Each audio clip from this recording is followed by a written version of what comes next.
Halo teman-teman, perkenalkan nama lengkap saya Marian dan Delarekar, NIM 2323709200. Di sini saya akan mereview kembali materi yang telah saya dapatkan di semester 2. Yang pertama ada variabel. Variabel adalah sebuah nama atau identifikasi yang diberikan untuk menyimpan suatu nilai data dalam memori komputer. Nilai ini dapat diubah atau dimanipulasi selama eksekusi program. Setiap variabel memiliki tipe data yang menentukan jenis nilai yang akan disimpan, seperti angka, teks, atau struktur data yang lebih kompleks. Seperti yang kita lihat di sebelah, teman-teman, contohnya umur 25. Umur adalah variabel yang menyimpan numerik 25. Seperti itu ya teman-teman kira-kira, tapi masih banyak sih contoh yang lain. Yang kedua ada tipe data. Tipe data adalah klasifikasi value suatu variabel yang membantu operasi komputer untuk mengenali nilai data tanpa menghasilkan output yang error. Tipe data sendiri terdiri dari dua macam, yaitu tipe data primitif dan tipe data composite. Yang pertama ada tipe data primitif. Tipe data primitif terdiri dari integer, floating point, karakter, string, dan boolean. Yang pertama ada integer atau angka bulat. Berarti dalam tipe ini hanya terdiri dari angka bulat, baik positif maupun negatif. Kira-kira seperti itu teman-teman. Contohnya 1, 2, 3, 4, dan seterusnya. Yang kedua ada floating point. Floating point atau angka pecahan. Contohnya 3,14, 1,5, dan lain sebagainya. Yang ketiga ada karakter.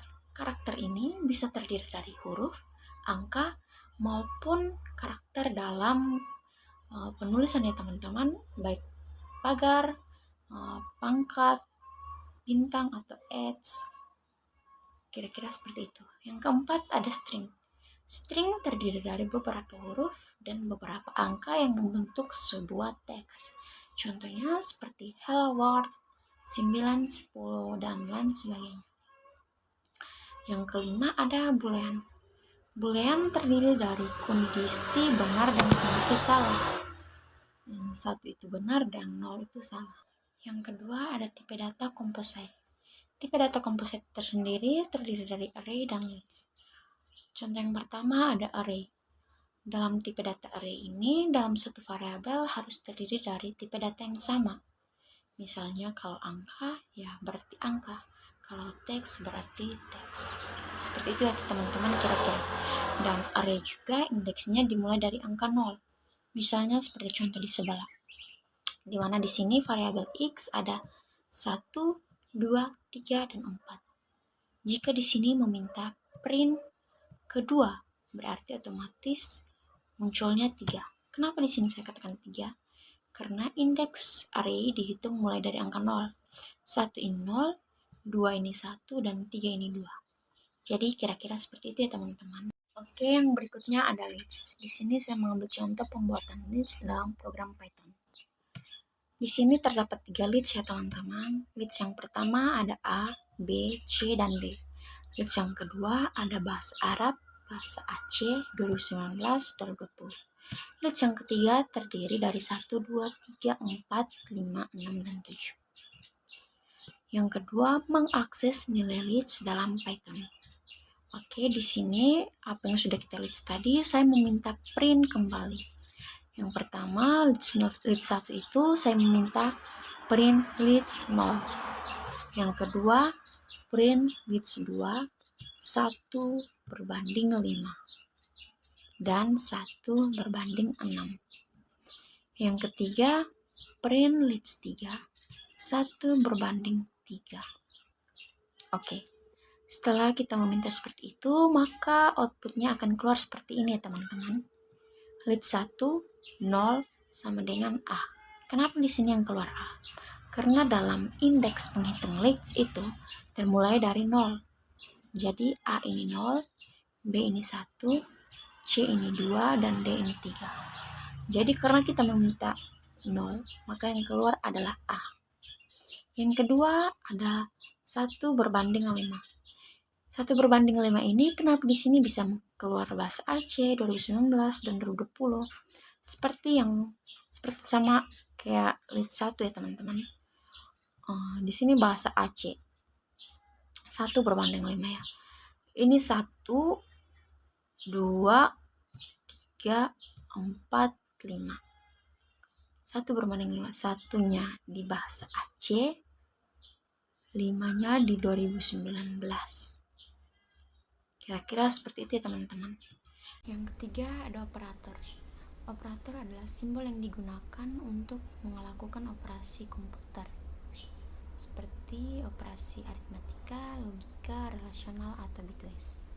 Dalam operator sendiri terdiri dari beberapa jenis. Yang pertama ada aritmatika, yang kedua ternary, penugasan, logika, bitwise, dan pembandingan. Seperti gambar yang di sebelah ya teman-teman, kira-kira seperti ini. Oke.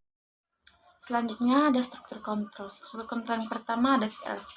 If else adalah bagian yang mengeksekusi bagian true dan false dari suatu kondisi. Yang kedua ada switch.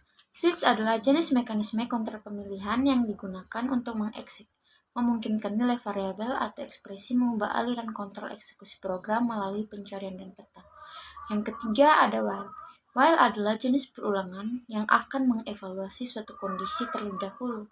Jika kondisinya benar, program akan terus berjalan, dan jika salah, program akan berhenti.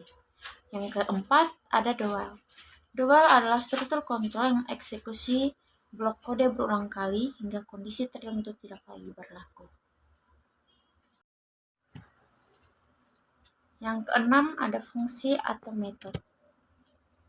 Ini salah satu contoh dari deklarasi fungsi ya teman-teman.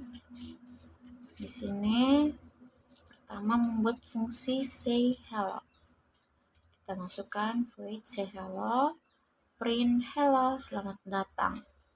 Void main memanggil kembali fungsi yang sudah kita buat, say hello. Hasilnya hello, selamat datang. Kira-kira seperti ini ya teman-teman. Yang terakhir ada increment dan decrement. Increment itu sendiri adalah menambahkan satu angka dalam variabel, sedangkan decrement adalah mengurangi satu angka dalam variabel. Di sini saya beri contoh A plus plus sama dengan 5, plus A sama dengan 6. Kenapa 6? Anggaplah plus ini adalah 1, jadi 1 ditambah A tadi adalah 5, jadi berarti 1 ditambah 5 sama dengan 6. Dengan sama berarti juga dengan yang di bawah, A minus sama dengan 5, minus kurang A sama dengan 4. Kira-kira begitu ya teman-teman. Oke, sekian dari saya. Saya pamit undur diri. Shalom, terima kasih.